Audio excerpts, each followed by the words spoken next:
ஒரு தலித் எந்த சூழலையும் எந்த காலத்திலையும் மாநில முதலமைச்சராக முடியாதுன்னு சொல்லி தமிழ்நாடு அரசியல் களத்தை விவாத பொருளா மாற்றியிருக்காரு விசிக தலைவர் திருமாவளவன். இவரோட கருத்தை மையமா வச்சு திமுக மற்றும் விசிகவினரிடையே இணையத்துல பெரும் விவாதமும் நடந்திருக்கு.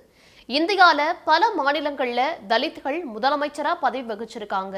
அதே போல சமூக நீதி பேசும் தமிழ்நாட்டை தலித் ஆளணும்னு கடந்த காலங்கள்ல அரசியல் பேசப்பட்டு வந்த நிலையில இப்போ தலித் எப்பவும் மாநில முதலமைச்சராக முடியாதுன்னு திருமாவளவன் பேசியிருக்கிறது பரபரப்பை ஏற்படுத்தி இருக்கு.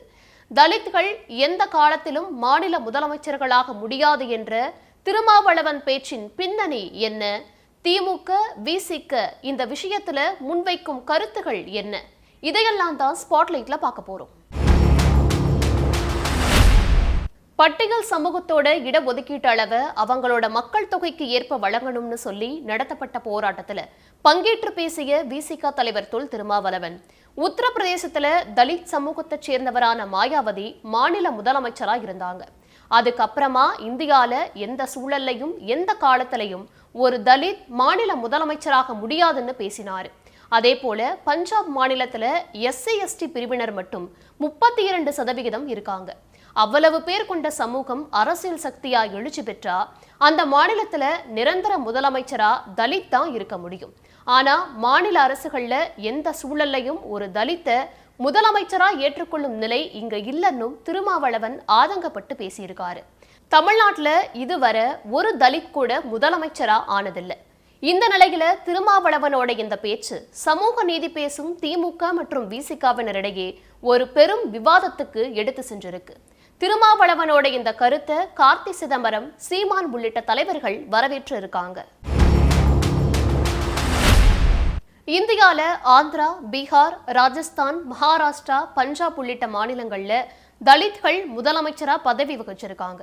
தமிழ்நாட்டுல தலித் ஒருவர் முதலமைச்சரா வந்திருக்கணும் தான். ஆனா இந்தியாவிலேயே மாயாவதி மட்டுமே தலித் சமூகத்தில இருந்து முதலமைச்சரா வந்தவங்க அப்படின்ற சித்தரிப்பு திருமாவளவனோட பேச்சுல இருக்கிறதா திமுக ஆதரவாளர்கள் இணையத்துல தெரிவிக்க, மாயாவதி மட்டுமே தேர்தலப்போ முதலமைச்சர் வேட்பாளர்னு முன்னிறுத்தப்பட்டு தனது சொந்த செல்வாக்களை மக்களிடம் வாக்குகள் வாங்கி ஆட்சிக்கு வந்த தலித்னும், மற்றவங்கெல்லாம் ஒரு கட்சி ஆட்சிக்கு வந்தப்புறமா ஒரு தலித்த மாநில முதலமைச்சரா தேர்ந்தெடுத்தாங்கன்னும், அதுவும் அவங்க எல்லாம் குறுகிய காலத்துல மட்டுமே முதலமைச்சரா பதவி வகிச்சாங்கன்னும் விசிக தரப்புல இருந்து கருத்துக்கள் தெரிவிக்கிறாங்க.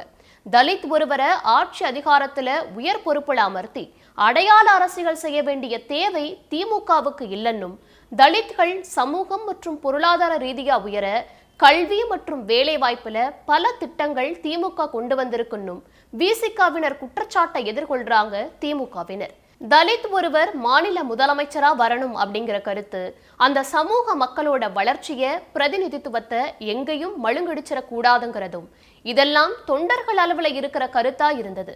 இப்போ திருமாக்கிட்ட இருந்து வரது என்ன தாக்கத்தை ஏற்படுத்தும் அப்படிங்கிறதும், தமிழ்நாடு அரசியல் கூட்டணி கணக்குகளை இது மாத்துமா அப்படிங்கிறதும் அடுத்த கட்ட அரசியல் நிகழ்வுகளை பொறுத்து அமையும்.